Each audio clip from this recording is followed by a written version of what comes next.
Ella es responsable del Laboratorio de Dosimetría Personal de la Universidad de Buenos Aires y nos va a hablar de protección radiológica en el Laboratorio de Intervencionismo.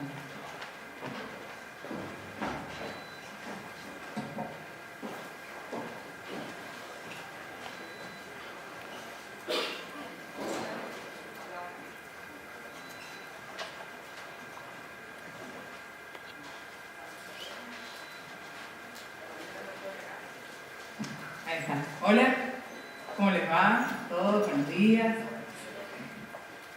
Gracias por asistir a las primeras jornadas patagónicas, gracias por la invitación, a la Asociación de Técnicos y al compañero por el espacio.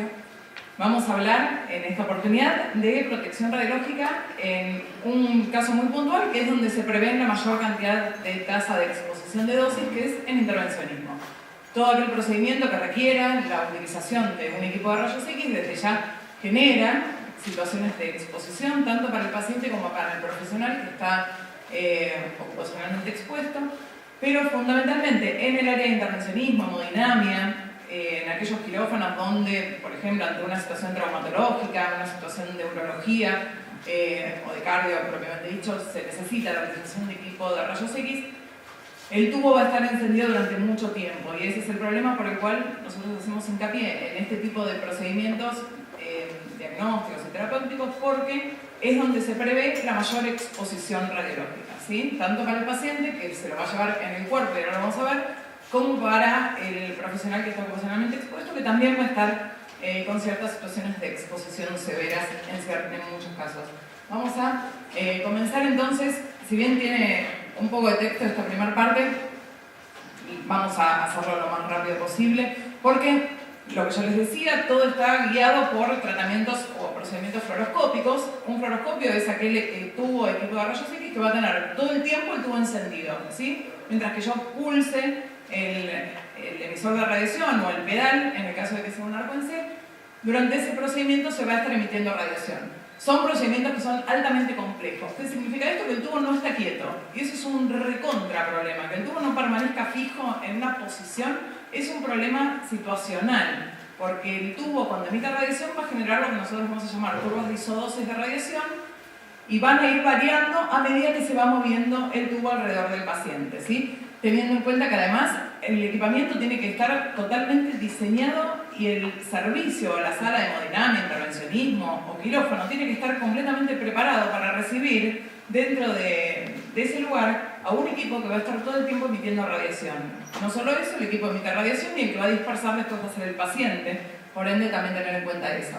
Hay exposiciones altísimas, ¿sí? Es el rango máximo de exposición dentro del ámbito de diagnóstico por imágenes, donde vamos a tener realmente causas muy severas a futuro.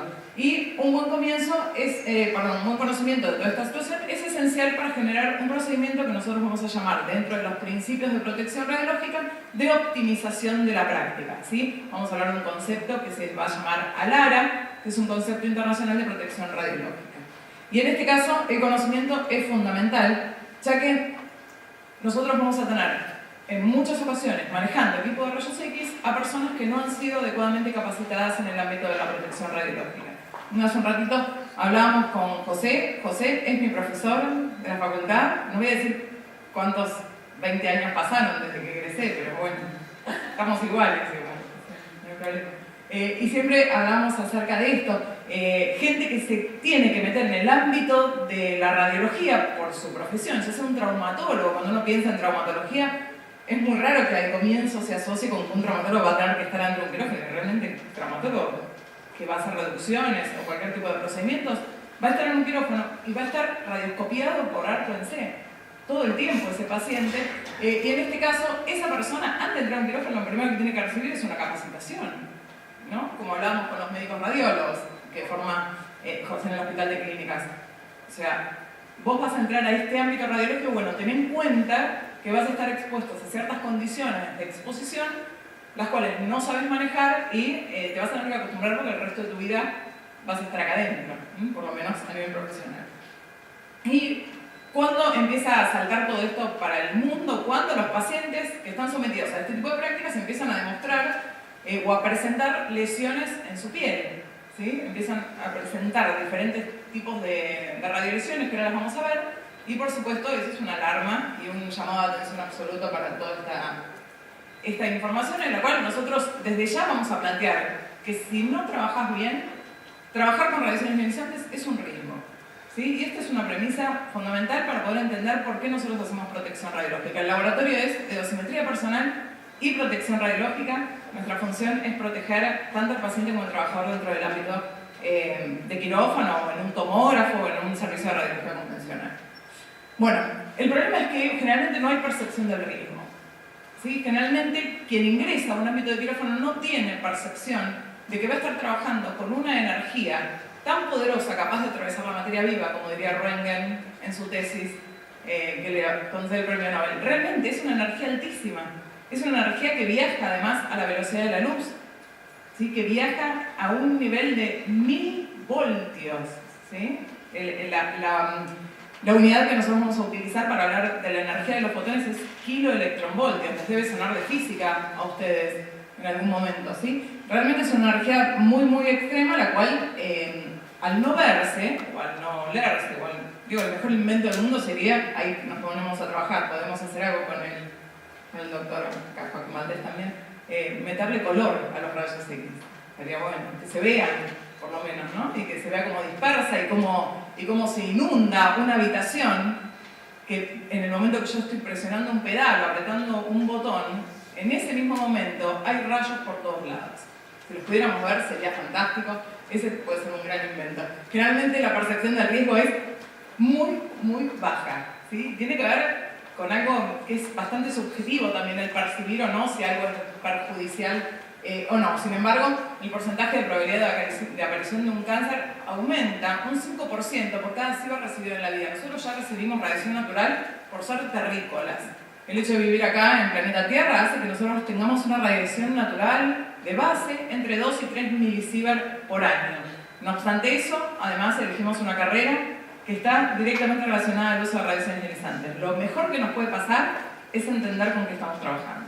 Si vos sabés con qué trabajás o conocés cómo protegerte, estás, digamos, con una ventaja muy enorme sobre todos aquellos que no están sabiendo cómo manejar este tipo de energías.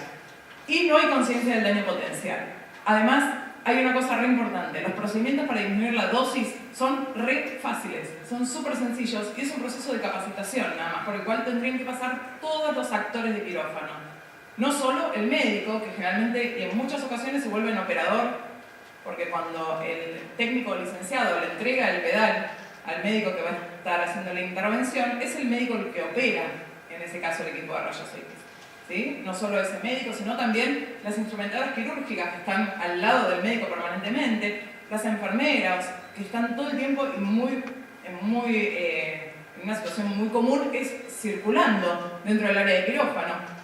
Y mientras que los rayos X están activos, todos somos materiales dispersantes y emisores de radiación, ¿sí? Todos emitimos radiación secundaria. Así que eso tenerlo en cuenta. Es un ámbito que ya les digo, si tuviese una luz, el fotón X, y nosotros lo pudiéramos ver, estaría como inundada toda la vista. ¿Vieron esos juegos que son como de láseres? Donde uno tiene, o las películas, donde la gente tiene que ir pasando por los rayos láser sin tocar. Bueno, si pudiéramos verlo, una habitación en el momento de la exposición radiológica se vería como esas habitaciones llenas de rayos láser, ¿sí? Los pacientes no están siendo informados además. Esto es un tema bastante severo y es que al paciente no se le informa que puede llegar a tener daños potenciales a futuro. El paciente supone, posiblemente ante la aparición de náuseas, vómitos, mareos, etc., que se puede tratar de una reacción a la anestesia y posiblemente sea el comienzo de un síndrome prodrómico con un síndrome agudo de la radiación, que es lo más común que puede acontecer si has recibido mucha dosis en muy poco tiempo. Eso por un lado. Y por otro lado, empiezan a aparecer lesiones en la piel. Y ese paciente no les va a asociar posiblemente con la cirugía que ha tenido. Y a veces, en algunos servicios tampoco la asocian y le dicen que posiblemente haya sido la picadura de un insecto, una mordedura o lo que fuere, cuando en realidad lo que está haciendo es una radiodermitis, porque la dosis umbral de la piel ha sido superada por la emisión o por la absorción de radiación ionizante.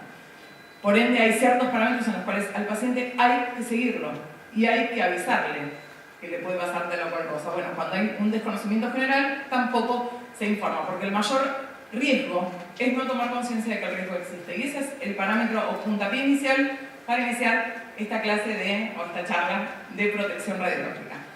Por ejemplo, hay un modelo que se llama el modelo de Sandman, en el cual dice que la percepción del riesgo es algo muy subjetivo, porque la gente responde únicamente a los riesgos que percibe, ¿sí? Entonces, Sandman distribuye los riesgos en 4 estadios. Yo los puse medio con el color de un semáforo para tener en cuenta. Cuando el peligro es bajo y la percepción es baja, no pasaría nada, ¿no? En realidad no habría mayores inconvenientes. Ahora, cuando el peligro es moderado y la percepción es moderada, estamos en condiciones también de enfrentar a ese riesgo. Ahora bien, cuando el peligro es alto y la percepción es baja, la percepción de la persona, de esta persona que percibe que algo está ocurriendo, y no saber si lo que está percibiendo o lo que está reconociendo es un riesgo alto, un riesgo bajo o moderado, y pensar que es bajo es un gran inconveniente, como esta chica que está nadando allí, ¿sí? Y por otro lado, cuando el peligro es alto y la percepción es alta, en ese caso, esas personas que se encuentran en este grupo en el que trabaja con peligro alto y percepción alta, significa que ha sido capacitada por profesionales adecuados. Por eso yo les decía, cualquier persona que va a entrar a un ámbito de quirófano, donde en el ámbito de quirófano estamos en cierta percepción de riesgo alto, tiene que ser específicamente capacitada por alguien que conozca sobre radiaciones ionizantes, ¿sí? Por ejemplo, si yo les pongo estas imágenes, esta de acá, que es la central nuclear, Atucha 1 y 2, y esto de acá, que es un quirófano de hemodinamia. ¿Qué suponen ustedes desde la percepción, esta percepción del tipo subjetiva, que es más peligroso? ¿Estar viviendo en una casita por acá o estar metido acá adentro?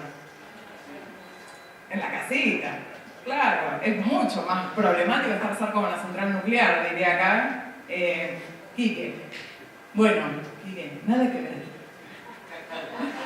Esto tiene una percepción del riesgo muy alta. Uno supone que vivir cerca de una central nuclear implica que en 2 años te podés agarrar cualquier cosa, un cáncer o lo que fuere. De hecho, quienes están cerca de las centrales nucleares o del reactor de investigación, el RA3, en la región de Ezeiza, en la provincia de Buenos Aires, siempre los pobladores tienen muchos inconvenientes y hablan siempre del vertido de agua pesada a las napas de Ezeiza. Entonces siempre se analiza el agua. Bueno, yo les puedo asegurar que no hay forma más segura de trabajar que adentro de una central nuclear. Ayer lo vamos a ver con números, no lo van a poder creer.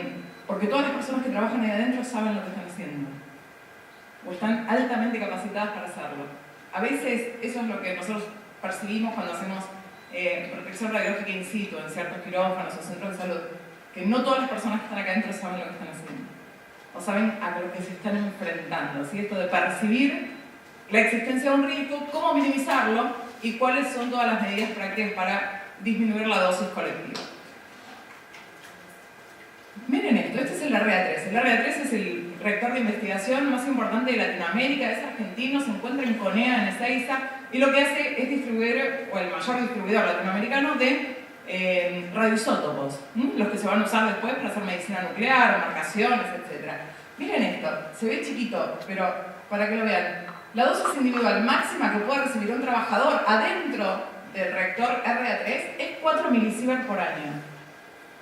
Esa es la dosis máxima que un trabajador adentro del reactor recibe en un año. Miren esto. Esto es un paciente haciéndose una tomografía de cabeza, de tórax. Un paciente que se mete a un tomógrafo. Yo digo que se mete, o a veces lo meten, y a veces lo meten injustificadamente, que es el otro problema gravísimo de la protección radiológica, las prácticas no justificadas. Recibe, por hacerse un estudio de tomografía computada, 8 milisieverts. El doble que lo que recibe el técnico que está trabajando dentro del reactor nuclear. ¿Sí? Y nosotros lo hacemos a ese paciente irse a su casa tranquilo porque se acaba de llevar 8 milisieverts consigo.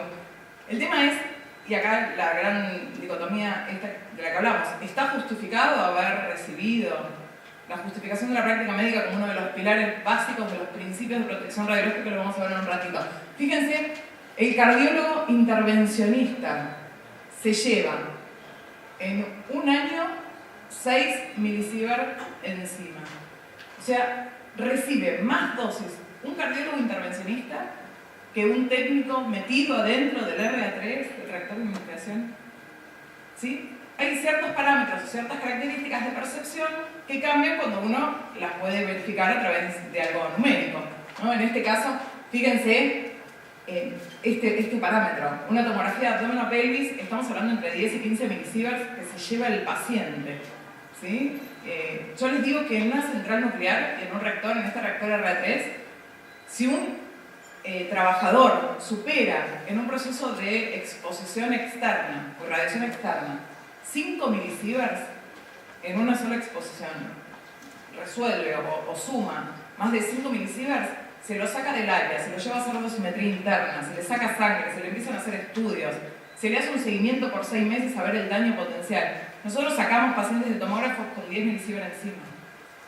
O sea, la energía que se le deposita en la masa al paciente es hasta 3 o 4 veces más que lo que puede recibir un técnico dentro de un reactor. Por eso hablábamos de este tema de la percepción, ¿no? Cuando claramente vos pensás en un reactor nuclear y pensás en Chernóbil, de repente, en Fukushima, estos desastres de la mano del hombre, los cuales han generado tanto daño biológico. Por eso la IAEA hace este logo tan ameno, donde traducido al castellano sería: acá hay radiación, si no corres te morís. Sería algo así, lo que quiso hacer la IAEA. Esto lo tratan de modificar después, obviamente, porque era muy severo, pero en un momento, y durante el año 2007, este fue el símbolo de la radiación aceptado mundialmente, y es radiación ionizante X. ¿Sí? Acá todavía nosotros no vamos a hablar de radiactividad, no vamos a hablar de emisión nuclear. Todo el tiempo vamos a hablar de emisión electrónica. Entonces los tópicos o los problemas serían que el riesgo está subestimado. No pasa nada. Hace una plaquita más. Si total son rayos. Yo ya tuve hijos, ¿sí? No pienso tener más. O sea, esas cosas que uno empieza a encontrar en la boca de quienes trabajan en un ámbito radiológico, lo que te tiene que dar la pauta es que evidentemente estas personas no es que no estén conscientes, no han sido capacitadas correctamente para el peligro al cual se están enfrentando en forma diaria. Hay muy escasa capacitación en la formación básica de los médicos. Hace muchos años existió una materia que se llamaba biofísica. En biofísica tenemos situaciones de física de las radiaciones. Se habla un poco de rayos X, se habla, bueno, ahora hay una materia que se llama diagnóstico por imágenes que dura un cuatrimestre y que te muestran qué es un átomo, qué es una reso, qué es una eco, y te muestran, y nada más. En ningún momento hay alguien que te hable de protección radiológica y nosotros estamos sacando a la calle médicos prescriptores. Los chicos cuando salen de la facultad hacen un año de clínica médica y terminan en una guardia prescribiendo placa. ¿Sí? En Buenos Aires eso se nota mucho, donde hay tanto caudal de información, en la cual tenés muchos chicos que están prescribiendo y a veces hasta por las dudas. ¿Sí? En guardias pediátricas, por ejemplo, donde, bueno, si bien los hospitales pediátricos son altamente capacitados en protección radiológica, pero en una guardia general, una madre con un niño y la madre le exige al médico que le haga una práctica radiológica, el médico termina en muchos casos accediendo a esa práctica radiológica, aunque el niño no lo necesite. Entonces ahí es cuando estamos irradiando innecesariamente. No se hace control de dosis, esto que yo les digo, no sé cuánto se lleva el médico puesto adentro de un quirófano. ¿Y por qué no lo sé? Porque a veces no usan el dosímetro, porque a veces nadie se los da, porque no tienen algún contador digital, porque nadie les informa nada, o hay ciertos servicios que trabajan con ciertas condiciones que no son las adecuadas para este tipo de energía, y lo que les decía es seguimiento a pacientes. El paciente lo que tenemos es que son procedimientos súper largos, recontra complejos, esto que yo les digo que se mueve el tubo para un lado y para el otro y cambia todas las condiciones de isodosis del área, y el tiempo prolongado de exposición. Acuérdense que a mayor tiempo de exposición, mayor dosis, por supuesto. El blindaje muchas veces es insuficiente, a veces uno quiere generar protección radiológica en el área de intervencionismo y lo primero que busca es dónde están los delantales plomados. No tenemos. Y si tenemos uno, se lo pone el médico. Y si a veces el médico se lo pone, no tiene tiroideo. Y al médico un delantal plomado sin tiroideo en el área de intervencionismo no le sirve. Si la dosis más alta o el órgano más radiosensible es la tiroides. Ni hablar del cristalino, los anteojos plomados. Los anteojos plomados que son carísimos, que generalmente no los tienen, y los médicos lo que han optado por hacer es comprárselos ellos. Entonces, ante una intervención, sacan sus anteojos plomosos y se los colocan, porque a veces los servicios no están abastecidos de materiales de protección radiológica. Ni hablar de las mamparas plomadas, las cortinas y todo esto que ahora vamos a ver. Y por supuesto, hay algo re importante. Estamos todos al lado, uno al ladito del otro. A veces los quirófanos no son sumamente gigantes, a veces los quirófanos son reductos, donde se pueda, y son muy chiquititos, y tenemos a este equipo, emisor de radiación ionizante, al paciente, que es el dispersante absoluto de radiación secundaria o dispersa por su efecto Compton, que ahora lo vamos a recordar un chiquitín, y todos nosotros alrededor. Si estuviésemos todos en una posición fija, como si fuese un disparo y todos nos quedamos quietos, es mucho menos el daño que se genera, así estamos todos en actividad. Generalmente estamos todos en actividad en ese momento, uno corriendo de un lado al otro, tenemos al anestesista que va de un lado al otro que no sabe qué hacer, al anestesista lo sentás en la punta de la mesa de operaciones y lo tenés súper bien blindado, con el chaleco plomado y todo, pero sentado en una silla con las piernas abiertas. Por supuesto, donde no está el plomado no hay protección radiológica. Entonces, hay situaciones de quirófano que van a tener que empezar a cambiar. Porque el efecto más temido es la aparición de efectos biológicos. Este es un paciente, por ejemplo, expuesto en el cáncer. Esto también. Para mí son como las varones, ¿vieron la pantera rosa cuando se planchaba? Que se le traspasa la plancha de un lado al otro, algo así. Algo así, son quemaduras realmente hasta el tercer grado en la ciudad de Buenos Aires. Estas imágenes y parte de la información es un trabajo de la doctora Mercedes Portas, que es quien lleva adelante la división de radiolesionados, porque la gente se empezó a quemar. Eso es una llamada de atención importantísima. O sea, se quema, se prende fuego el ADN, algo así. ¿Qué son las radiaciones ionizantes? Bueno, son fotones. Nosotros no les vamos a llamar más rayos cuando somos licenciados. Les vamos a decir fotones y en todos rayos, ¿no? Y va a seguir siendo por el resto de la vida. No son rayos, no tienen ninguna característica del rayo. Sí, son fotones o paquetes energéticos que viajan a la velocidad de la luz. Pueden ser del tipo X o del tipo gamma, depende de dónde nazcan o provengan. ¿Sí? Acuérdense los X de electrones de la corteza, y los gamma surgen como una emisión posterior a una emisión de partículas por parte del núcleo, ¿recuerdan? En este caso tienen esta característica, y lo que van a hacer es que cuando interaccionen con la materia viva van a producir iones. Lo que hacen es generar como un tipo de choque, en este caso de los fotones contra alguno de los electrones orbitales, expulsándolo de la órbita, y ese hueco luego va a ser ocupado por otro electrón orbital. ¿Recuerdan ese fenómeno de interacción radiación-materia? Perfecto. El tema es que los átomos resultan ionizados, y nosotros tenemos algo re importante hecho de átomos: nosotros mismos. Nosotros somos una cadena de átomos absoluta. ¿Recuerdan los grupos funcionales de cada uno de los compuestos orgánicos? Hidratos de carbono, lípidos, proteínas y ácidos nucleicos, formados por la unión de átomos, ni más ni menos, átomos que pueden ser, sin ningún problema, ionizados por este tipo de energía, ¿sí? ¿Dónde nos vamos a ubicar a estas energías en el espectro electromagnético? De la misma naturaleza electromagnética que la radio, la televisión, el teléfono celular. El teléfono celular ionizará, no ioniza porque no tiene la energía suficiente para arrancar a un electrón orbital, pero sí hace otra cosa, tiene efecto térmico, ¿sí? Se está armando toda una movida internacional por los efectos de las radiaciones no ionizantes, ¿sí? Así que tema interesantísimo que en algún momento podríamos tocar. Microondas, la luz visible, la única parte del espectro que nosotros vemos, nosotros arrancamos desde acá, los X y los gamma, y por esta zona tenemos a los cósmicos, esos que provienen de la emisión estelar. Los efectos de la radiación materia, nosotros teníamos tres a grandes rasgos, nos van a importar dos en este caso, teniendo en cuenta que estamos hablando de fotones X. En primer lugar, este efecto de interacción fotoeléctrica. ¿Se acuerdan de este efecto fotoeléctrico descubierto por Einstein? Por este efecto, o por este descubrimiento es que le dan el premio Nobel. Tiene esta característica: el fotón incidente tiene tan alta energía que puede penetrar hasta las inmediaciones nucleares y realizar un impacto con un electrón orbital de capa K o capa L. Las capas K o capa L tenían una característica re importante, era donde el electrón estaba más ligado. ¿Se acuerdan? El electrón de capa K y capa L está aferradísimo a esta zona, por ende la energía con la que tiene que proceder este fotón es gigante.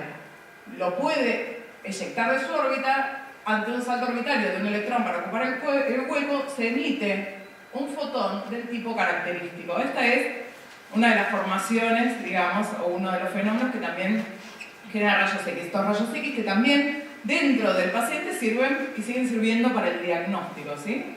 Son rayos diagnósticos. Por otro lado, lo que va a pasar con el fotón en este caso es que el fotón se absorbe por completo. El fotón cede toda su energía a ese electrón orbital. El electrón orbital absorbe toda esa energía, sale eyectado porque supera su energía de ligadura y el hueco es ocupado por otro electrón. Se emite radiación X. En este caso no es tan problemático este efecto, claramente porque el fotón desapareció. El fotón no desaparece en este efecto. Y este es el efecto que nosotros queremos hacer hincapié, porque el efecto Compton tiene esta característica. El fotón incidente no llega a penetrar a las inmediaciones nucleares, sino que va a tratar o interacciona con electrones de los orbitales externos. Si yo les dije que los orbitales internos tienen a sus electrones aferradísimos, ¿cómo van a ser los electrones de los orbitales externos? Casi libres. ¿Sí? Están muy poco ligados a su órbita, por ende, el fotón ni es falta que hace que le deje toda su energía, con que le pegue un empujoncito al electrón, el electrón sale eyectado de la órbita. Así que le cede parte de su energía, quedando este fotón incidente que venía con unas características de radiación enormes y a una escala de kiloelectronvoltios, queda disminuido en un montón de parámetros, cambia su longitud de onda, cambia su frecuencia y por ende siguen siendo X. O sea, siguen pudiendo atravesar la materia, pero sin poder atravesarla con la energía con la que traían. Es como que tardan más tiempo en atravesar. Y al tardar más tiempo, entre comillas, lo que hacen es interaccionar más.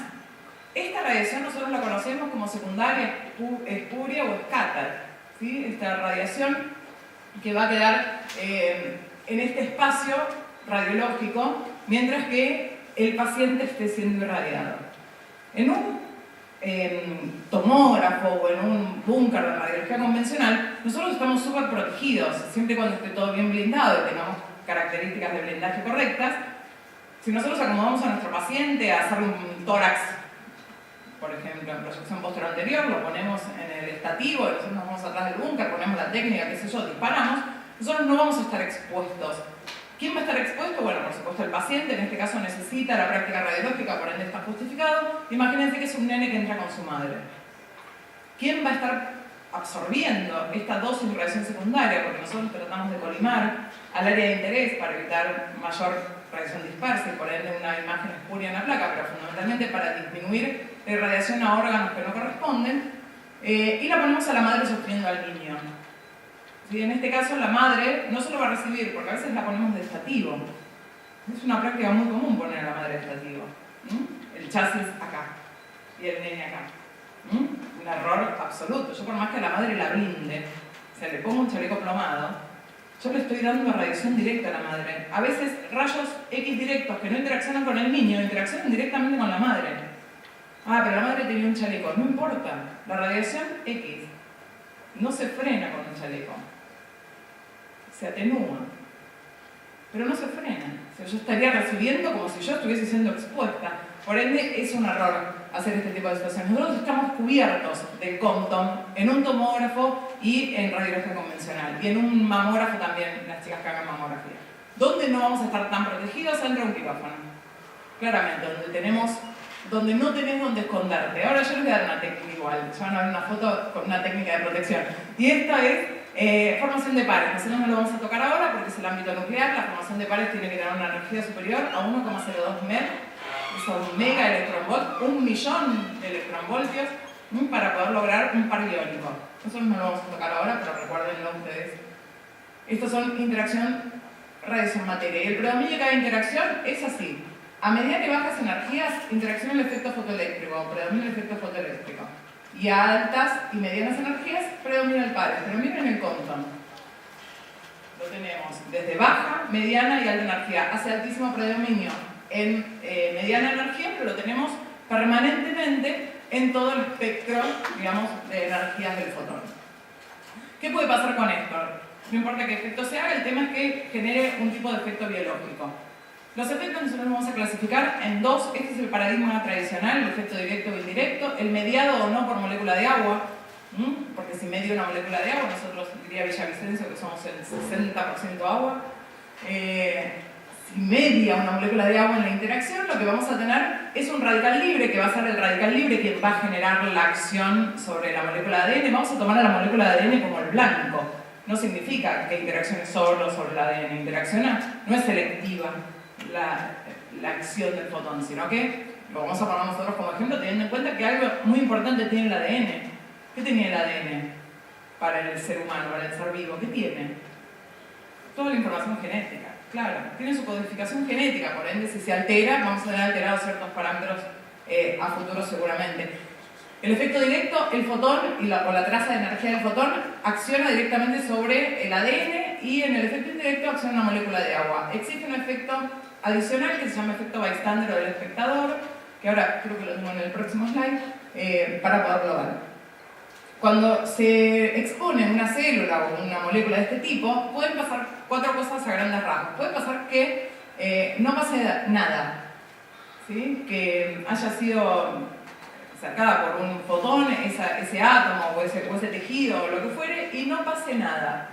Es una opción que según la radiobiología no es tan así, pero el ADN realmente tiene una maquinaria de reparación sumamente interesante que hace que generalmente si se reparó o si se lesionó, se repare sin ningún problema. Puede ser que se repare, cuando se repare lo haga en forma exitosa o cuando se repare lo haga en forma fallida. En ese caso, al alterar alguna de sus bases nitrogenadas o alguna funcionalidad de esta molécula de ADN, lo que va a pasar es que cuando se replique, se va a replicar con el mismo daño adquirido. Y puede ser que el daño sea tal que el ADN o la célula no ponga en juego nada de su energía para poder repararlo. En ese caso, la célula o el tejido hace algo que se llama apoptosis o muerte celular.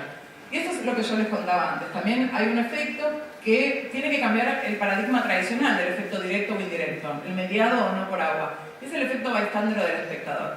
El efecto bystander del espectador no es la célula irradiada la que genera una mutación en su ADN solamente, sino que además las células vecinas, porque si son todas células del mismo tejido, este es igual a esta y este es igual a estas, nacen, pongamos el tejido epitelial, nacen por mitosis esas células, o se reproducen en forma mitótica, una célula madre, 2 células hijas con la misma información, por ende cualquier cosa que tire esta al medio, porque está reparando su ADN, es muy posible que por uniones gap la reconozca la otra célula como propia. Entonces esa célula que reconoce señales de reparación de ADN, ¿qué va a hacer? Y va a meter a esas enzimas de reparación a través de los poros celulares, lo lleva al núcleo y empieza a hacer reparación de ADN, como si hubiese sido ella la irradiada. Esto se llama efecto de la vecindad o bystander o del espectador, generando una inestabilidad genómica y lo que dicen, bueno, es que puede haber llegado el momento de cambiar este paradigma del efecto directo o indirecto que nosotros estamos tan acostumbrados a escuchar. Como les decía, pueden pasar entonces, ya sea por efecto directo, indirecto, bystander, no importa por cuál efecto se dé, lo que va a importar es que va a aparecer esto, que es un daño primario a la célula, daño primario que nos va a dar estas posibilidades, que se repare bien y que siga su curso normal y viable sin ningún problema ni alteración en ningún proceso de información genética. Puede ser que el daño sea tal que el tejido u órgano no se repare porque las células que quedaron vivas no van a poder suplantar a todas las que murieron. Para eso tienen que ser un montón de células GARS irradiadas y esto es lo que pasa dentro de un quirófano, generalmente con el paciente. Se lo irradia con una irradiación aguda en poco periodo de tiempo, digamos, no es poco periodo de tiempo, pero sí en un día se lleva mucha radiación ese tejido y el tejido que ha quedado sano no puede soportar el reemplazo del tejido que se ha muerto, ¿sí? Por ende, ese tejido muere. Ahora lo vamos a ver, lo vimos en algunas fotos anteriormente. Y en el caso de que la célula se repare, pero se repare con situaciones de modificación en su ADN, lo que va a pasar es lo siguiente: si la célula modificada es somática, es muy posible que a futuro nosotros tengamos este tipo de efectos, cáncer reinducido, leucemia, etc. Y si la célula irradiada ha sido la germinal, este anestesista que yo les digo que se siente en el borde de la mesa de cirugía, con el delantal que le queda como una mesita, digamos, liberando su zona gonadal, puede llegar a tener problemas de efectos hereditarios que según Kohorte, Hiroshima y Nagasaki se desarrollan hasta la 3ª generación de herederos. Las etapas del daño celular, bueno, etapa física, que se deposita la energía, la etapa química, donde se producen los radicales libres, y la etapa biológica. ¿Cuánto dura esto? Y si los fotones viajan a la velocidad de la luz, al segundo ya se está reparando el ADN. O O sea, ustedes no terminaron de decir respire normal. En la L de normal, este ADN ya se empieza a reparar. O sea, es absoluto por ese mito que si en un servicio de radiología vos estás emitiendo radiaciones, bueno, ¿cuánto tiempo tengo que esperar atrás del búnker para salir?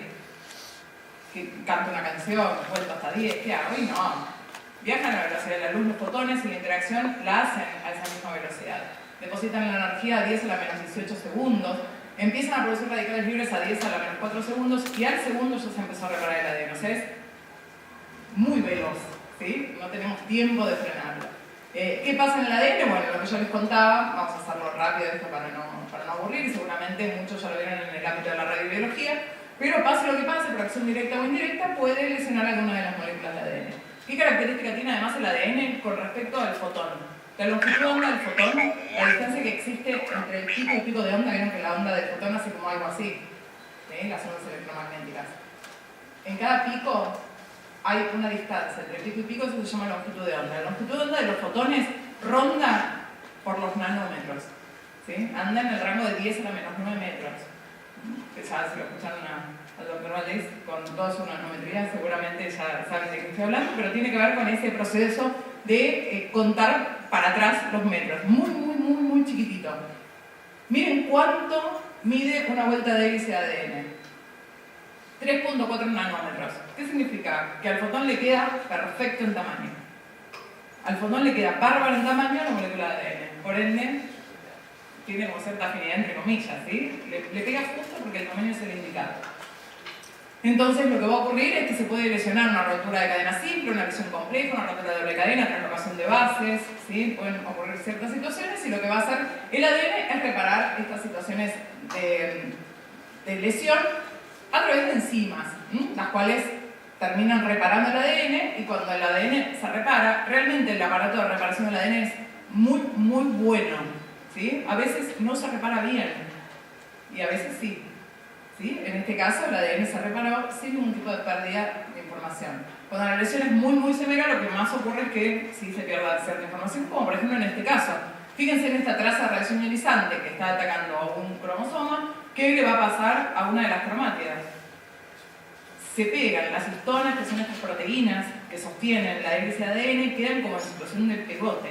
Entonces se cierran en forma de anillos, se llaman cross rings, y queda este fragmento acéntrico absoluto que no se puede de ninguna manera transcribir, de ninguna manera replicar. ¿Y qué pasó acá?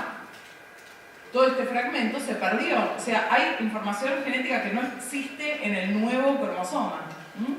Por ende hablamos de este tipo de alteraciones. Por supuesto, lo mismo, translocación cromosómica, ¿sí? Como si fuese un crossover de la meiosis 1, pero atacado por un fotón en este caso. Y miren cómo quedan los cromosomas. O sea, un cromosoma normal tendría que tener esta forma, ¿se acuerdan? El centrómero, las cromátides. Miren esto. Esto de acá. Hay un anillo acá. Andá a transcribir eso. O sea, no se transcribe, no hay posibilidades, por ende hay mucha pérdida de información genética, y es una característica de las radiaciones ionizantes. Para mí es la oveja negra de la familia hematopoyética, porque tiene todas las características de ser una célula madura, de no tener alta tasa metabólica, de llegar a su punto máximo de progenie, y sin embargo es la que más hace apoptosis. Así está normalmente distribuidos sus cromosomas. Le di un disparo de radiación y quedó así. Se toman fragmentos apoptósicos, fragmentos que no tienen nada que ver con lo que acabamos de ver, por supuesto totalmente afuncional este linfocito, con estas características de apoptosis general de la célula. Antes, cuando no existía la dosimetría personal, igualmente ahora también, por la ley de profesionales, a los que trabajamos con radiaciones, cada 6 meses nos hacen un análisis de sangre. Y uno de los niveles que miden es el nivel de leucopenia, a ver cómo estamos de estas células. Porque las células generalmente lo que van a hacer es disminuir en número cuando la persona está sobreexpuesta. Cuando no existía la dosimetría personal, existía este conteo de este tipo de células en sangre. Por supuesto, recordar a las leyes de la radiosensibilidad tisular, Bergonetti y Bondone, en el año 1906. 1895 el descubrimiento, 1911 primera víctima reportada de la radiación, Clarence Dale, el amigo de Thomas Edison, que ahora lo vamos a ver. Y en el año 1906, Bergonetti y Bondone ya detallan las leyes de la radiosensibilidad tal cual como las conocemos en el día de hoy. Como para que se tenga una idea que esto generalmente no es algo novedoso, es algo que data de principios del siglo anterior, con una característica adicional. Es que nadie le dio bolilla hasta que un impacto de nivel mundial, como fue Hiroshima y Nagasaki, hace un sacudón, digamos, a las estructuras. Y recién ahí se crea a nivel internacional el IRPA, que es el Organismo Internacional de Protección Radiológica. Pero el IRPA surge en el año 1960, post Hiroshima y Nagasaki, o sea, cuando ya estaba todo dicho. Mientras tanto, desde el año 1906 nosotros sabemos que las células que son muy radiosensibles son aquellas que están reindiferenciadas, las pluripotenciales, las células madres, los niños, aquellos que tienen una larga vida cariocinética y metabólica por desarrollar, ¿sí? Y cuanto más madura sea la célula o tejido, menos radiosensible es. Las magnitudes que nosotros usamos en radiología son estas. A grandes rasgos vamos a tener la dosis absorbida. La dosis absorbida tiene en cuenta la energía del fotón depositada en la unidad de la masa y se detalla con la unidad Gray. Cuando ustedes escuchan Grays, tienen que pensar en la energía de ese fotón, esa energía en kiloelectronvolt que yo les contaba. Por otro lado, la dosis equivalente tiene que ver con el daño, y es el daño relacionado a la radiación que incide, por eso se multiplica la dosis absorbida por un factor de ponderación, que es el WR, que significa weight radiation, la ponderación de la radiación. No es lo mismo irradiar con X y gamma que irradiar con alfa. ¿Se acuerdan de la partícula alfa? Que es la emisión de un átomo pesado, 2 protones, 2 neutrones, es un núcleo de un átomo de helio. Tiene masa, tiene carga, tiene todo, por supuesto que el daño que va a realizar es mucho mayor. Es mucho más ionizante una partícula alfa que un fotón X. Que los fotones, más allá de que son reacciones ionizantes, son muy poquito ionizantes porque no tienen masa, no tienen carga y pueden atravesar sin dañar, tanto como las alfa. En este caso, el daño está relacionado a la dosis equivalente y cuando hablamos de riesgo nosotros hablamos de dosis efectiva. Esto que yo les decía.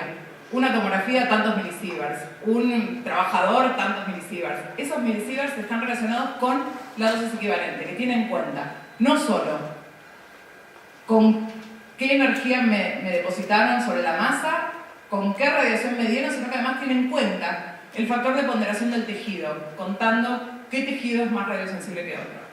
Es la fórmula que engloba todo, y todo lo que ustedes lean en papers, publicaciones, libros, etc., está dado en este tipo de dosis, en dosis efectiva. La dosimetría personal que ustedes reciben cuando les dan el informe dosimétrico viene en dosis efectiva, que tienen que ver con el riesgo. A mayor número que aparezca en ese contador de dosimetría que ustedes tienen, mayor riesgo o probabilidad de aparición de algún tipo de efecto biológico a futuro. Las radiaciones, como les dije, datan desde la antigüedad. Este es Edison, que está ahí con su amigo Clarence Daly.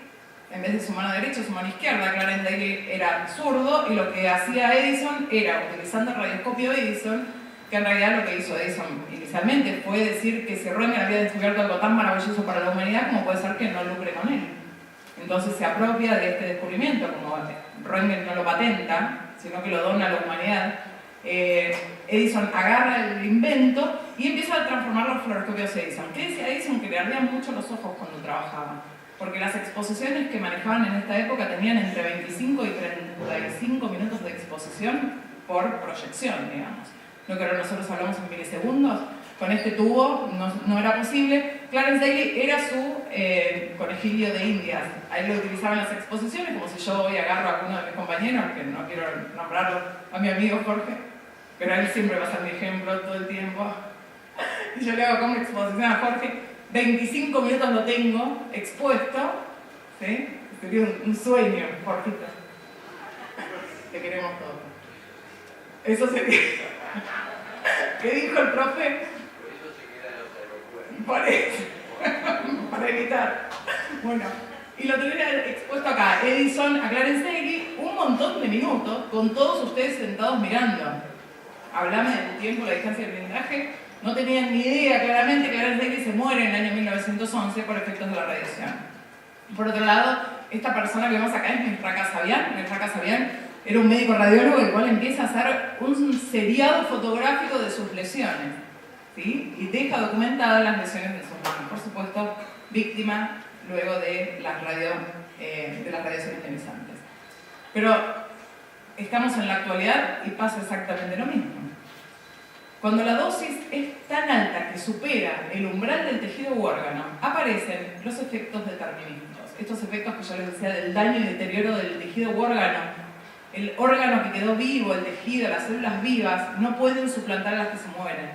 Entonces pasan estas cosas, alopecia por radiación, en un tomógrafo. Y claro, si las dosis del tomógrafo eran enormes, ¿cómo no le va a pasar esto a la persona? O el arcata case, el accidente, que seguramente van a ver las chicas de pediatría a continuación. Un caso en Estados Unidos donde este niño se lo expone más de 100 veces en un tomógrafo simplemente porque la imagen no aparecía en el monitor.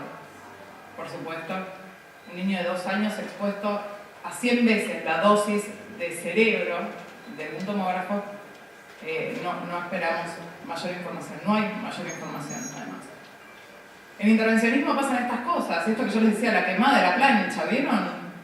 Y son quemaduras de primero, segundo y tercer grado, por eso les trata el hospital de quemados. Tiene protocolos especiales para radiolesiones, ¿sí? No hay que descreer del paciente que dice, ay no, porque hoy me operé y me duele la espalda. Claro, es muy posible que esté presentando ya un proceso de radiodermitis y miren a un cirujano traumatológico. Claramente esta persona en breve se le empieza a cortar, dejando de la observación. O sea, son situaciones de exposición a las que no están todos altamente capacitados para ingresar. Nuevamente, miren el registro seriado de una radiolesión. Esto es un eritema exudativo. Todo esto, miren el tamaño. Pero bueno, por suerte evoluciona. Al año miren cómo está. ¿Se imaginan un año con la pierna así? ¿Cualquiera de nosotros? Bueno, esta es una cirugía traumatológica. Nuevamente, una ablación, ¿sí? También, pero fíjense los tiempos. Si es un paciente que arranca con una oclusión tan crónica, lo operan y a los 2 meses empiezan a aparecer estas lesiones. Esto es dolor, dolor, dolor. Si yo le hago una termografía a esta persona, eso es rojo, fuego. Esto es dolor. Ni hablar, y miren cómo termina. El tema es que este dolor y la energía ha penetrado hasta la capa basal del tejido. Por ende, lo que le pasa al tejido es que no puede proliferar. Entonces el agujero se hace cada vez más grande. Miren esto. ¿Sí? De acá pasa esta acción y acá. Y por supuesto termina en un injerto, en una cirugía. Digo, algo que podría haber sido más cuidado termina en un accidente radiológico. Por supuesto, con las fuentes nucleares pasa lo mismo. Este es un médico cardiólogo. El médico cardiólogo se prestó para que yo les pueda decir que la protección llega hasta donde llega el chaleco plomado.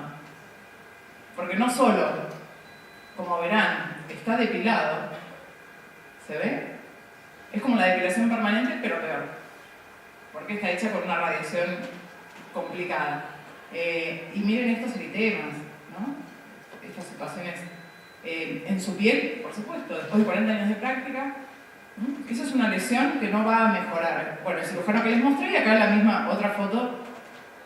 Estos son médicos que están adentro de un quirófano y trabajan con frecuencia, que es nuestro punto de hoy. Efectos determinísticos pueden ser los que vimos, también pueden ser cataratas, opacidad de cristalino, por efectos de la radiación, o el síndrome agudo de la radiación, esta radiación cuando es en cuerpo entero, ¿sí? Alopecia, decamado de la piel, lo que estuvimos viendo. Las cataratas reinducidas tienen una sola modalidad para salvar el ojo, y es la utilización ni más ni menos que de anteojos plomados. Anteojos plomados que son súper caros, que no todos los servicios tienen, que son pesados, porque el vidrio es plomo equivalente, tiene que ser de plomo equivalente, porque si no, no tiene sentido, entonces pesan. Y si además el médico usa anteojos, ¿dónde se los ponen? Adelante de los suyos. Bueno, esto es algo que mientras que nosotros sigamos recibiendo material de tipo importado y no podemos hacer fabricación nacional, se va a complicar. En una época, hace más de 40 años, una empresa de dosimetría fabricaba estos anteojos y lo ponía a la grabación del médico. Eso era un golazo, porque el médico no tenía que usar doble anteojo y lo usaba con más gusto en realidad. En este caso, estamos complicados. Era lo que yo les decía, que en los servicios generalmente no hay. Entonces el médico se lo tiene que comprar y llevarlo él solo. En el año 2011 se hizo un estudio de realidad a nivel internacional, se incluye a la Argentina, por supuesto, y en el marco de la SOLASI se hace un chequeo oftalmológico a todos los que participaban y querían participar en esta muestra. Se toma entonces a 161 médicos intervencionistas y personal de sala, enfermeros, técnicos, licenciados, instrumentadores, etc. Y se verifica que el 50% de los cardiólogos intervencionistas y el 41% de enfermeros y técnicos tenían catarata subcapsular. El efecto final de la catarata subcapsular es la ceguera. Entonces, ¿cómo se sabe que hay una incidencia de la radiación y por ende la IAE hace un cambio estructural en la dosis límite para el cristalino? Porque el grupo de control, vieron cuando se hacen dos estudios estadísticos y a uno se lo controla pero no está expuesto a la radiación y al otro sí, y se ve entre uno y otro qué pasa, el grupo de control presentaba el 11% de personas afectadas por cataratas contra el porcentaje que acabamos de verificar. El porcentaje era muy significativo en relación a las poblaciones que estaban evaluando, ¿sí? Entonces la idea que hace dice, bueno, no, evidentemente la dosis umbral de cristalino no es 5 grays, como suponíamos, es 0.5 grays. Y si bien la dosis máxima permitida para el cristalino era de 150 milisieverts en un año, se bajó a 20. Y 20 sigue siendo alto, ahora vamos a ver un poquito de eso. Estos son los límites de dosis recomendados. ¿Por qué son recomendados? Porque en realidad nadie les va a hacer nada si ustedes los infringen. Uy, che, este año tuve 21 milisieverts, me van a sacar la matrícula, me van a mandar a matar. No pasa nada, en realidad. Pero sí les tiene que pasar algo a ustedes. Para eso ustedes tienen que ser conscientes y saber cuál es la lectura dosimétrica mes a mes. Porque si no, están trabajando a ciegas. Un dosímetro es un traductor de esta energía de la que estábamos hablando antes y te la traduce a un número. Vos sabés que por año no podés tener más de 20 milisieverts en cuerpo entero, que no podés tener más de 150 milisieverts al año, bueno, no, eso era antes. Ahora ya no es más así. Ahora ya es 20. Y no podés tener más de 500 milisieverts en extremidades, manos y pies. Para eso, yo sí o sí tengo que saber cómo leer mi dosimetría personal. A mí me tienen que dar la dosimetría. Es obligación de mi empleador darme un dosímetro para que yo trabaje. Es mi derecho saber cuál es la dosis y es mi deber cuidar a este instrumento de medición. ¿Sí? En algún otro momento hablaremos de dosimetría personal específicamente, el año que viene, en alguna otra invitación. ¿Por qué es fundamental entonces la protección radiológica? Y porque claramente nosotros lo que queremos hacer es que esos efectos biológicos que hablábamos, que eran los deterministas, que eran los relacionados a cosas que se ven a corto plazo, este deterioro de la piel, de las cataratas por radiación, etc., yo no quiero que ocurran. Entonces yo protejo para evitar la aparición de efectos determinísticos. Los estocásticos no los voy a poder evitar, porque el efecto estocástico de por sí es a baja dosis. Este efecto que daña al ADN y que puede producir una mutación genética. A baja dosis ocurre también. Es lineal, a mayor dosis, mayor probabilidad de aparición del efecto, pero aparece todo el tiempo. Entonces, yo lo que tengo que hacer es evitar los estocásticos, estos de alta sobreexposición, y tratar de evitar o minimizar todo lo que pueda la aparición de los efectos estocásticos, que estamos hablando del cáncer y la leucemia. ¿Cómo se protegen a los trabajadores? Entonces, esto es lo que yo les decía. Esta es la opción 1, el trenecito se llama. Y el trenecito es esto. Estos, yo me los pongo porque los he visto en acción, son los residentes. A los residentes lo primero que le dicen es, a las primeras exposiciones, ponete atrás del que esté blindado. Entonces vos ves que hay una cadena interminable. A estas personas, antes de hacerles hacer el trenecito, hay que decirles con qué se van a enfrentar y cómo poder protegerse. Esa es la herramienta de protección que uno puede dar, el conocimiento y la capacitación. Hay un trabajo muy interesante hecho en Argentina de Tuset, Descalzo y Peralta, que son de la Asociación de Cardio, de la CONEA, que habla de 4 puntos fundamentales o tópicos en el ámbito del intervencionismo. Tener en cuenta los criterios de protección radiológica, tiempo, distancia, blindaje, optimización, justificación y limitación, pero ahora les vamos a chusmear un poco. Tener en cuenta que las prevenciones de la piel son posibles, que hay niveles de referencia.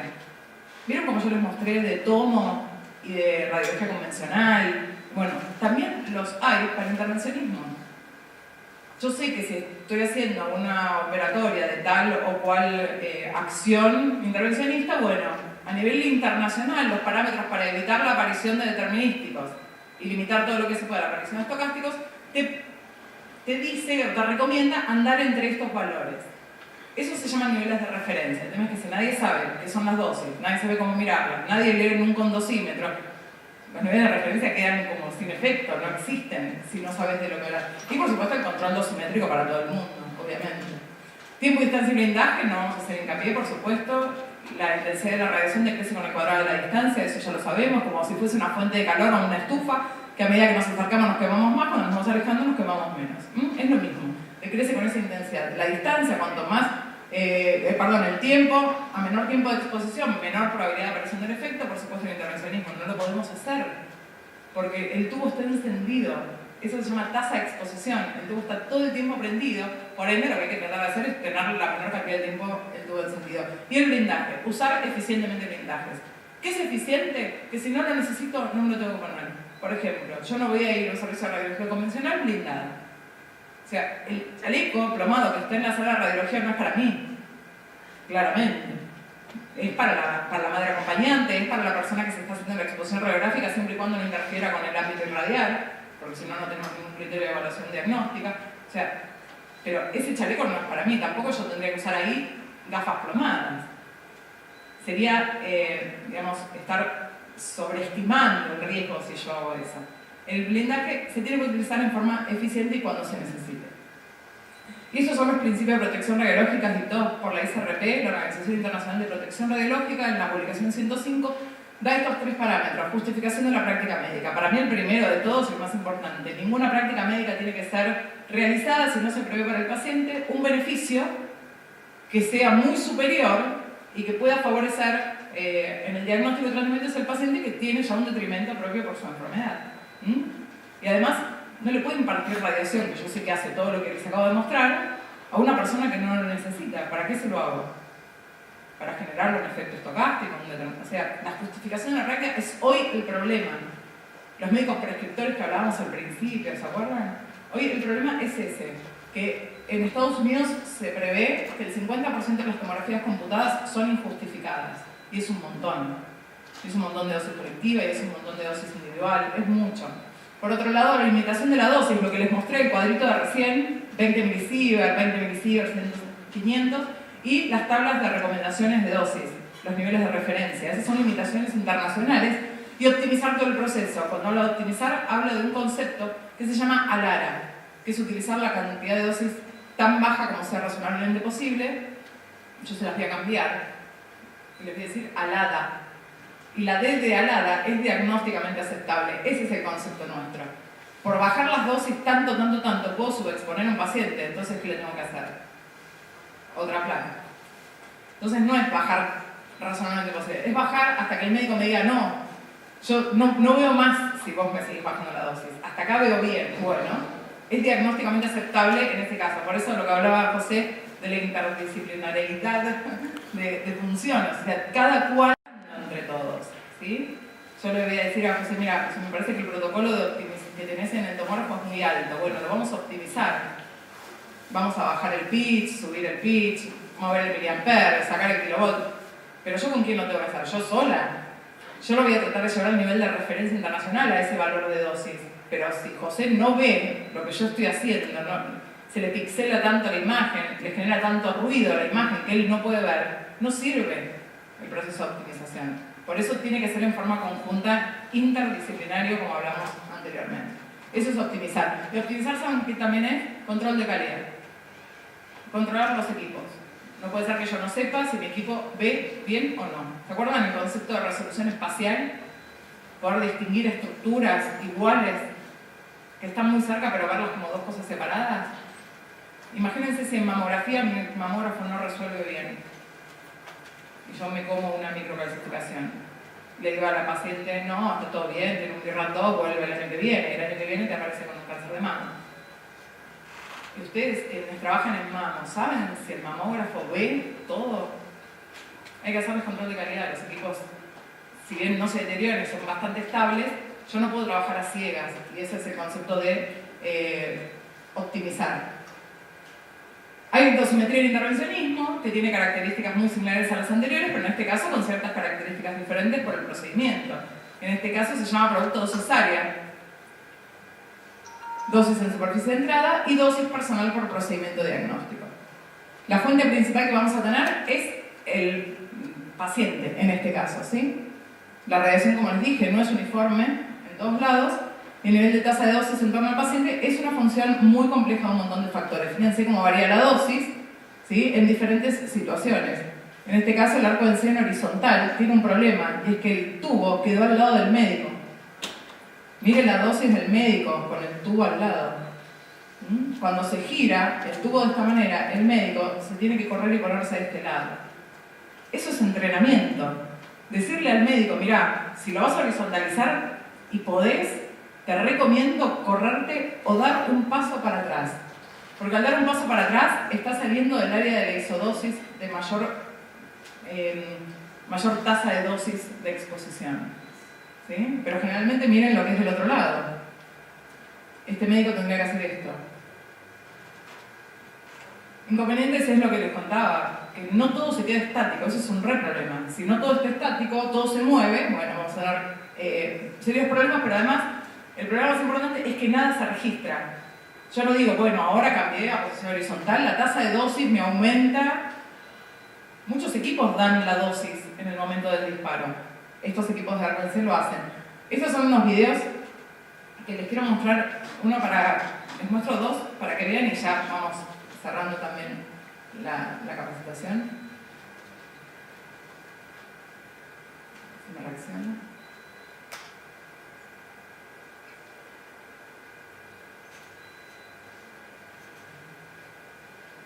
No.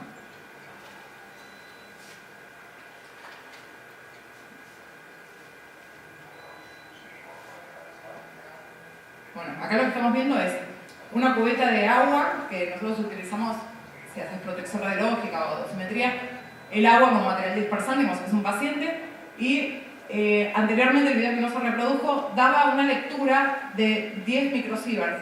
El contador, que es una cámara de ionización, que vamos a ver ahí, ahora la van a ver, es esa, da una dosis muy alta, y lo que se hace es colocarlo en el medio de un chaleco plomado, simplemente para que se vea que con un chaleco plomado y dando radiación de 10 microsieverts, que era lo que había ascendido en el video anterior, bueno, ahora estamos en 61 microsieverts. Y aumentando la distancia, también como vamos a ver acá, se va a aumentar la distancia a 2 metros, así estaba en posición inicial, y se va a llevar a 2 metros. Bueno, esto es más que nada para que puedan ver que no se ven, pero se pueden medir los efectos o la dosis. Acuérdense, 10 microsieverts, video inicial, segundo video le puse el plomado, me da 0,6 milisieverts. En este video aumenté al doble la distancia y de 10 milisieverts, de 10 microsieverts, perdón, que es como está midiendo, a 2 metros de distancia de la fuente, fíjense lo que es la dosis. Ahí va a dar el disparo. 0,05 milisieverts es la dosis final. O sea, realmente es sumamente importante tener en cuenta que esto se puede medir, que se puede hacer, que se tiene que trabajar a baja dosis. Hay algo que tiene en el tubo, y es que el tubo puede hacer dos tipos de escopía. Una escopía que se llama modo cine y una escopía que se llama modo escopía, justamente, modo estroboscópico en realidad. El modo cine te hace una secuencia lineal y todo el tiempo la misma dosis en función del tiempo sin cortar el tubo. Y cuando yo hago el modo escopía te va cortando por pulsos. Entonces, por supuesto, cuando vos trabajas en modo cine, la dosis es el doble que cuando trabajas en modo escopía. Si el médico puede llegar a interpretar la información en modo escópico, sería ideal para el paciente y para todo el profesional. La distancia de lo que vimos, cómo baja la dosis en función de si yo alejo o acerco el tubo al paciente, las medidas de protección, así tiene que venir un tubo hoy. Tiene que tener una pantalla plomada, tiene que tener una pantalla suspendida del techo, tiene que tener una cortina plomada de base. Hasta hace unos años esto se vendía como accesorio. Hoy por hoy hay una ley nacional que indica que esto se tiene que vender junto con el equipo. O sea, yo no puedo comprar un equipo y que esto no esté o no venga asociado. Estos son agujeros que quedan en el chaleco. Fíjense. Antes de tirar un chaleco, porque supuestamente muchos les van a decir que los chalecos plomados se vencen. Los chalecos plomados no solo no se vencen, sino que lo que les va a pasar al plomo es que se deterioran y que hace impacto también el fotón con el chaleco. Entonces lo que puede generar es que quede agujereadito. El tema es, no tengo chaleco plomado y tengo este agujereado, ¿qué hago? No, no me lo pongo porque está vencido. No, siempre prevean la protección ante cualquier situación. Por más que esté vencido no les va a pasar nada, o sea, no es un alimento perecedero, no es leche ni crema, no pasaría nada, pero por supuesto el fabricante necesita dar un tiempo de vida útil para que se haga el recambio. Generalmente el tiempo de vida útil es de 5 a 7 años, depende del cuidado que se le haga, ¿no? Miren lo que pasaba con el tubo en horizontal, vieron que le aumentaba un montón la dosis al paciente. Bueno, el paciente dispersa para donde está el tubo. Si el tubo está debajo de la mesa, dispersa para abajo. Si el tubo está encima de la mesa, el paciente se curva hacia arriba. Bueno, colimar, ni más ni menos. En esta instancia, el producto cesárea colimado me da un 36% menos de dosis que la dosis original. Y también depende de la persona que mete en el medio. Porque si yo en el medio meto una persona muy flaquita, con este espesor, ¿sí? Con este espesor de acá, que es la persona más chiquita, esto se hizo sobre un fantoma de polimetilmetacrilato. Fíjense que los modos escopía en baja, media y alta son estas dosis. Miren cuando me veía modo cine. ¿Cómo aumenta? Aumenta un montón. Pero también aumenta cuando aumenta el espesor del paciente a atravesar. ¿Vieron los pacientes que vimos antes que eran como más robustos, más rellenitos? La persona esa que tenía un injerto después. Cuanto mayor aumenta el espesor del paciente, mayor es la dosis, porque la dosis la da el equipo en forma automática. Si yo le pongo el control automático de exposición y dejo que él se decida por mí, la dosis me la pone el equipo. Lo que yo tengo que hacer es tratar de trabajar en forma manual, ¿sí? Para evitar que me pase esto y que cuando aumente el espesor del paciente me aumente indiscriminadamente el miliamper. Lo que va a hacer es darme más fotón, pero no me los va a dar más energéticos. Entonces ese es un error de trabajar en forma automática. Un montón de recomendaciones para el uso y cuidados, todas de descarga gratuita, todas en la página de la IAEA, que es como la fuente de conocimiento en este caso. La utilización de 2 dosímetros, uno debajo y uno encima, ambas lecturas se combinan y dan la dosis final. Evitar las situaciones de sobreexposición indiscriminadas, porque yo les decía, el médico mete la mano adentro del tubo. A veces hay situaciones en las que sí hay que hacer, en ese caso hay que tratar de bajar la dosis, no es copiar el modo cine o sacar el pie del pedal. Y capacitarse. Capacitar. Lo que estamos haciendo nosotros ahora. Niveles de referencia, yo les contaba que había un montón, todos se van a dar en efectos de dosis efectiva, ¿sí? Pero yo tengo que tratar de trabajar dentro de los parámetros de referencia, hay miles para todos los gustos, y como consideraciones finales, tener en cuenta que las técnicas intervencionistas son de gran beneficio. Obviamente una persona que llega a hacerse una intervención en un quirófano, realmente está justificada la práctica, esta justificación de la que hablábamos, que podía ser real o no. En este caso sí la necesita, obviamente. Bueno, ya que la necesita y que trae una dolencia previa, tratemos de, entre todo el equipo, bajar las dosis. No solo por el paciente que está en la mesa, sino por mí, que de repente me voy a estar irradiando por su radiación cóncava en los efectos secundarios.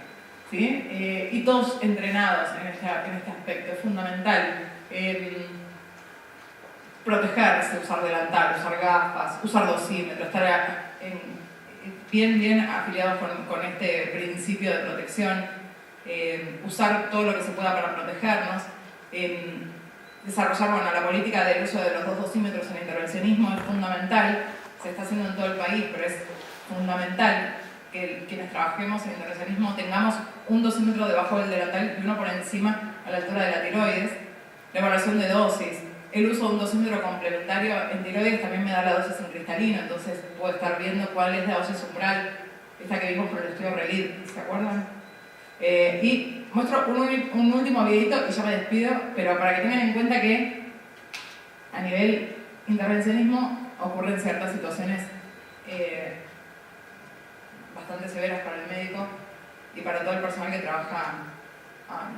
Es que no se reproduce. Bueno, después si no se lo dejo a los organizadores para que puedan. Voy a probar una vez más. Se lo dejo a los organizadores para que lo puedan ver.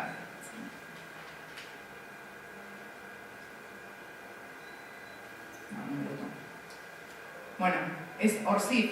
El video que les voy a mostrar es una organización que la crea un médico cirujano, cardiólogo intervencionista que empieza a a tener problemas en el trabajo y empieza a no poder mover sus manos, y lo que había tenido era un tumor sólido del lado izquierdo, que son generalmente las lesiones que le aparecen a los médicos porque tienen el tubo a rayos X generalmente del lado izquierdo de su cuerpo, y tuvo un tumor sólido del cerebro, y bueno, era una situación bastante terminal. Él crea ORCIF, una organización, y pregona para que los cardiólogos intervencionistas se cuiden de las radiaciones ionizantes, etc. Después se lo dejo aquí que el video para que se los pueda pasar, que era bastante interesante.